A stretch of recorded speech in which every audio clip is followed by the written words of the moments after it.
ഈശോമിശിഹായ്ക്ക് സ്തുതിയായിരിക്കട്ടെ. യോഹന്നാൻ്റെ പുസ്തകം 1-ാം അധ്യായം 9 മുതലുള്ള വാക്യങ്ങൾ. എല്ലാ മനുഷ്യരെയും പ്രകാശിപ്പിക്കുന്ന യഥാർത്ഥ വെളിച്ചം ലോകത്തിലേക്ക് വരുന്നുണ്ടായിരുന്നു. അവൻ ലോകത്തിലായിരുന്നു. ലോകം അവനിലൂടെ സൃഷ്ടിക്കപ്പെട്ടു. എങ്കിലും ലോകം അവനെ അറിഞ്ഞില്ല. അവൻ സ്വജനത്തിൻ്റെ അടുത്തേക്ക് വന്നു, എന്നാൽ അവർ അവനെ സ്വീകരിച്ചില്ല.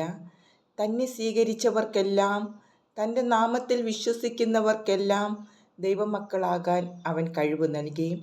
അവർ ജനിച്ചത് രക്തത്തിൽ നിന്നോ ശാരീരിക അഭിലാഷത്തിൽ നിന്നോ പുരുഷൻ്റെ ഇച്ഛയിൽ നിന്നോ അല്ല, ദൈവത്തിൽ നിന്നത്രേ.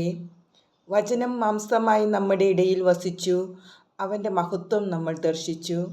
കൃപയും സത്യവും നിറഞ്ഞതും പിതാവിൻ്റെ ഏകജാതൻ്റേതുമായ മഹത്വം.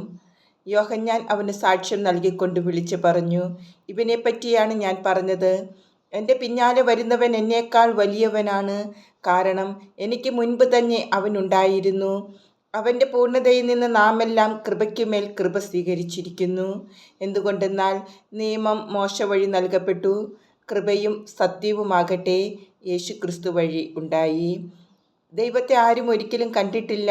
പിതാവുമായി ഗാഢബന്ധം പുലർത്തുന്ന ദൈവം തന്നെയായ ഏകജാതനാണ് അവിടുത്തെ വെളിപ്പെടുത്തിയത്.